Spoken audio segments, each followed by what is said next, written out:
नशा मुक्त और जहर मुक्त। हाँ, तो किसान साथियों ने भी थोड़ा समझो, ये जहर ज़्यादा डाले।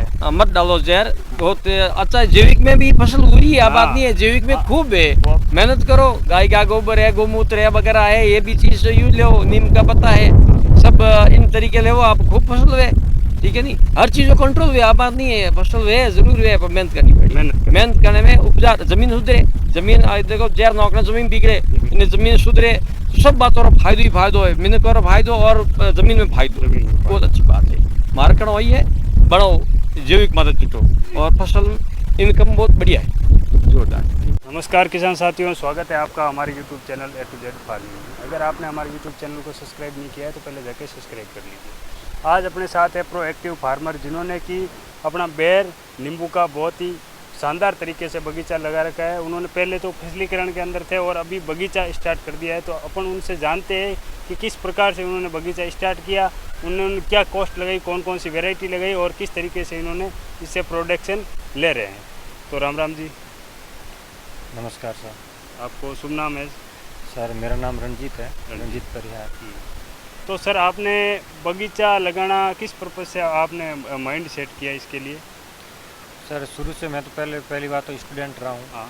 मैंने 12th साइंस से किया है और उसके बाद मैंने BSc किया है। और नर्सिंग में शुरू से ही प्लांट के अंदर मेरा इंटरेस्ट था। और मैं साइंस से हूँ तो प्लांट्स के बारे में जानना, इनकी ग्रोथ किस तरह से होती है, शुरू से मैंने इस हिसाब से ही की है। और उसके बाद मैं B.Ed किए और B.Ed करने के साथ साथ और ग्रेजुएशन के साथ साथ मैंने पापा जी की मदद से और अपने छोटे भाई रुपेश की मदद से हमने काम शुरू किया। शुरू में हमने कुछ जो इस पर काम कर रहे थे उनसे हमने बात की है और उनकी मदद से हमने किस तरह से एक मतलब नेचुरल फार्मिंग करनी चाहिए, ऑर्गेनिक खेती किस तरह से करनी चाहिए, वो हमने जानकारी ली है। फिर हमने अपने स्तर पर छोटे स्तर पर शुरू किया और उसमें कुछ हमें पैदावार दिखी, अच्छी ग्रोथ दिखी। तो फिर शुरू में तो हमने पहले बेर की खेती की, उसमें अच्छा रिस्पॉन्स मिला और सभी के अंदर हमने ऑर्गेनिक बेसिस पर शुरू किया था। ऑर्गेनिक खेती इसके लिए जो भी गाय के मूत्र, गोबर और नीम की पत्तियाँ, इनकी हेल्प लेके हमने वो खाद तैयार किया, उन्हीं का यूज़ करके बेर शुरू किया। तो टोटल कहना है मतलब आपने ऑर्गेनिक ही स्टार्ट किया? ऑर्गेनिक हमारा मेन पर्पज़ यही था कि लोग शुद्ध खाए, अच्छा खाए, इसलिए हमने ऑर्गेनिक के रूप से शुरू किया। जी बिल्कुल, ये सोच होती है आपकी।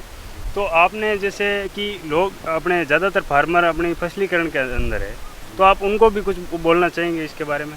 हाँ सर, फसलीकरण के साथ साथ हम ये उद्यान का काम भी कर सकते हैं। मैं तो उनको यही कहना चाहूँगा, आप फसलीकरण भी करें और अपनी भूमि का एक हिस्सा इस तरह से छोड़े कि उसमें हम उद्यान भी शुरू कर सकते हैं। जिस तरह से आप देख रहे हैं कि हमने नींबू का शुरू किया है, बेर का शुरू किया है और बहुत सारे ऐसे फसल मतलब उद्यान हो सकता है जो आप अपने घर में ही फसलों के साथ साथ भी वो भी कर सकते हैं। उत्पादन अपना अपन देखे तो इनका ज़्यादा है या फिर अपना फसलीकरण का ज़्यादा है? सर फसलीकरण का उत्पादन ज़्यादा है, लेकिन प्रोडक्ट इसका भी काफ़ी अच्छी मात्रा में मिलता है, तो इससे हमें बेनिफिट ज़्यादा होता है।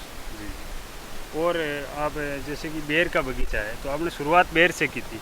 हाँ सर, बेर से की थी। उसके हम लोग कुछ पौधे लेके आए थे, लगभग 1500 की संख्या में बेर के पौधे हैं, वो हमें यहाँ लगाए हुए हैं और उनकी पैदावार अच्छी है। फिर हमने नींबू की शुरुआत की है। तो नींबू का बगीचा तो आपका काफ़ी अच्छा है देखने में। आपने कौन कौन सी वैरायटी लगभग इसके अंदर लगा रखी है? सर इसमें जो मुख्यतः 2 तरह की वैरायटी होती है। अगर नींबू की बात करें, अगर बीज की बात करें, तो एक तो है जिसमें बीज है ही नहीं, सीडलेस है, और दूसरा है ताज़ा है जो मतलब सीड्स भी है। तो दोनों है, सीडलेस भी है और सीड्स वाले भी है। दोनों को अपन कंपेयर करें, जैसे सीडलेस है या फिर सीड वाली वैरायटी है, दोनों में से बेस्ट कौन सी है अपन देखें तो? सर अगर मांग की बात करें तो सीडलेस की मांग ज़्यादा है, क्योंकि आप सब जानते हैं कि सीडलेस की डिमांड जो मुख्यतः होती है वो होती है सर, जैसे पथरी के अंदर इनका यूज़ किया जाता है। इनके लंबे समय से पथरी है, तो अगर भूखे पेट इनके रस का सेवन करें सीडलेस लेमन का, तो काफ़ी बेनिफिट होता है। काफ़ी लोग यहाँ आते भी है और सीडलेस लेमन लेकर भी जाते हैं। और अगर मंडी में बात करें तो यहाँ पर भी इन चीज़ की जो सीडलेस लेमन है, इनकी डिमांड ज़्यादा रहती है। तो मैं शुरुआत से वापस फिर से पूछना चाहूँगा आपको कि कितने बीघे के अंदर आपने ये प्लॉट लगाया है नींबू का? सर नींबू जो है वो 5 बीघा के अंदर लगाया है। तो लगभग एवरेज पौधे कितने लगाए? तो 400 पौधे लगाए हुए हैं। हाँ। तो डिस्टेंस भी आपने नॉर्मली रखा? और 2 नींबू के बीच का डिस्टेंस दो नींबू के बीच का लगभग 12 से 15 फीट का डिस्टेंस है दो नींबू के बीच। इस तरह से पूरा अरेंज किया हुआ है। सही है, डिस्टेंस तो आपने प्रॉपर रखा हुआ है। तो आप जैसे कि थावले में किस प्रकार से आप खाद डालते हैं, किस प्रकार से आप इनको समय समय पर देख रेख करते हैं, किस प्रकार से आप स्प्रे करते हैं, उसके बारे में हमारे किसान साथियों को बताइए ताकि उनको भी सुविधा हो लगाने में। तो देखिए आप देख रहे हैं कि हमने ड्रॉप वाला सिस्टम लगाया हुआ है, ड्रिप वाला सिस्टम लगाया है। तो हम जो भी ऑर्गेनिक बेस पर जो हम खाद तैयार करते हैं लिक्विड फॉर्म में, उसको इसी ड्रिप में चढ़ा देते हैं, तो हर एक प्लांट्स को वो मिलता रहता है। इसके अलावा अगर सिक्योरिटी की बात करें तो हमने चारों ओर से तारबंदी भी की रखी है, और क्योंकि यहाँ जो सुअर का जो आतंक है वो थोड़ा ज़्यादा है, उससे सुरक्षा, और दूसरा समय समय पर गुड़ाई का हमने ध्यान रखा है। गुड़ाई का ध्यान, यानी कि खरपतवार हटाने का इन्होंने विशेष ध्यान रखा है थावले के अंदर से, क्योंकि सर खरपतवार हटेगा तभी तो जो न्यूट्रिशन है वो इन प्लांट्स को मिल पाएगा। इसके लिए खरपतवार ना हो तो सबसे बढ़िया है। इसके साथ ही सुरक्षा का ध्यान हमने रखा है। जी जी सर, बिल्कुल। तो आप प्रति पौधा क्या एवरेज उत्पादन अपन नींबू से ले सकते हैं? एक पौधे में कितना सर, अगर बात करें एक पौधे की बात करें तो एक पौधे में हमें 1 क्विंटल के आसपास नींबू का प्रोडक्शन हो जाता है सर। 1 क्विंटल। तो इसका नॉर्मली अपना भाव क्या रहता है नींबू का? सर अगर पहले आज से साल भर पहले की बात करें तो नींबू का भाव बहुत बढ़ गया था, आपको पता है। अभी एवरेज 50 से 60 रुपए किलो नींबू निकल रहा है।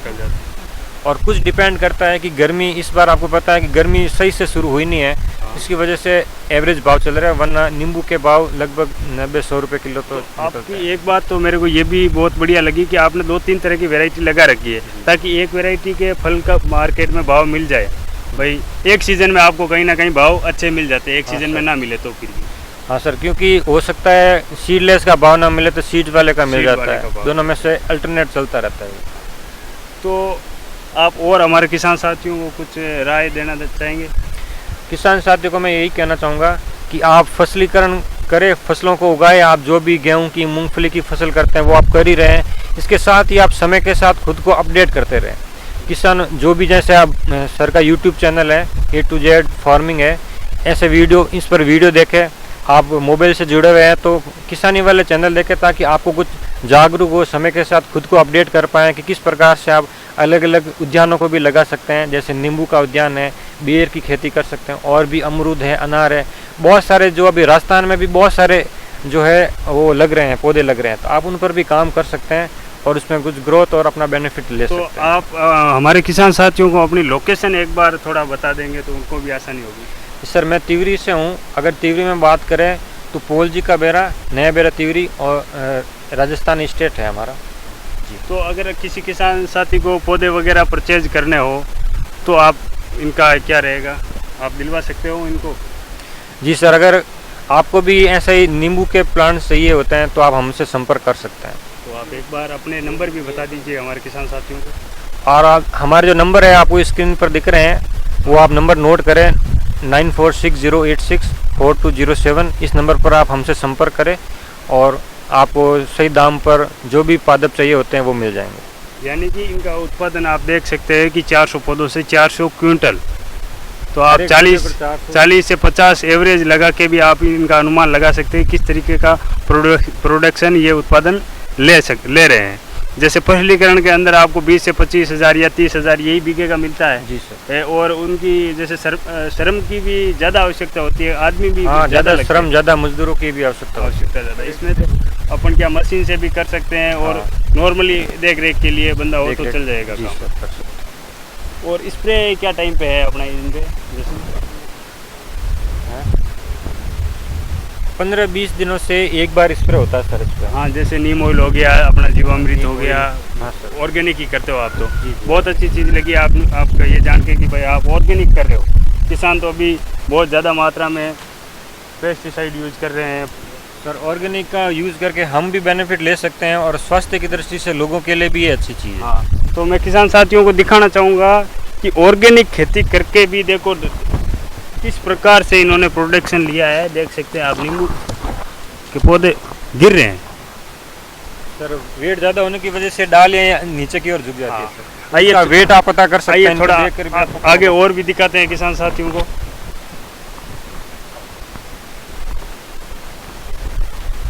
ये देख सकते हैं। इसका अनुमान आप इस तरह से लगा सकते हैं कि ज़्यादा नींबू होने की वजह से पूरी ज़मीन पर झुक जाता है। हाँ, और ये जो आप साइज़ देख रहे हैं ये साइज़ बढ़ रही है और भी ये साइज़ थोड़ी बड़ी होगी। साइज क्वालिटी देखिए आप, ऑर्गेनिक नींबू है ये, बहुत ही अच्छी तरीके से इन्होंने बगीचा तैयार कर रखा है, खरपतवार भी अच्छी तरीके से हटा रखे हैं। और कुछ बातें आप किसान साथियों को राय देना चाहेंगे आप? किसान साथियों से यही राय है कि आप जो भी अपने खेत में काम कर रहे हैं उस पर लगे रहिए, आपको मेहनत मिलती है, मेहनत के साथ आपको उसके प्रोडक्शन भी मिलता है। इसके साथ मैं तो यही कहना चाहूँगा कि आप उद्यान की तरफ भी अपना कदम रखें, उद्यान की ओर बढ़े।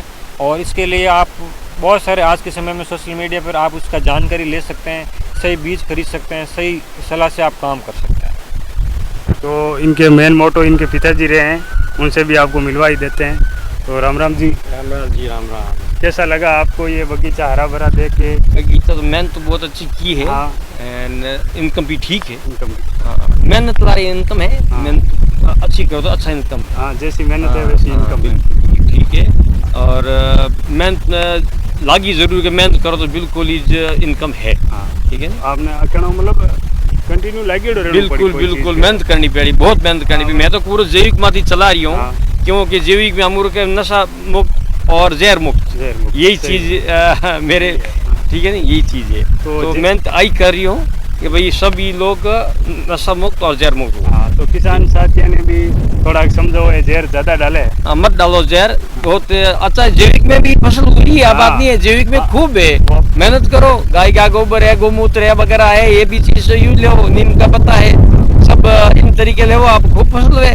ठीक है नहीं, हर चीज को कंट्रोल हुआ, बात नहीं है, फसल है जरूर है, पर मेहनत करनी पड़ी। मेहनत करने में उपजा जमीन सुधरे, जमीन देखो जहर नौकना जमीन बिगड़े, जमीन सुधरे, सब बातों का फायदो ही फायदो है। मेहनत करो फायदो और जमीन में फायदो, बहुत अच्छी बात है। मार्केट वही है, बढ़ो जैविक मदद जुटो और फसल इनकम बहुत बढ़िया है, जोरदार। तो इन्होंने जैसे कि आपको जैविक के बारे में बताया, बगीचे की संपूर्ण जानकारी दी, आपको प्रोडक्शन भी दिखा देंगे। तो इसी के साथ दोस्तों इजाज़त चाहता हूँ। धन्यवाद मित्रों वीडियो को पूरा देखने के लिए। अभी तक आपने हमारे YouTube चैनल को सब्सक्राइब नहीं किया है तो सब्सक्राइब जरूर कर लीजिएगा। धन्यवाद मित्रों।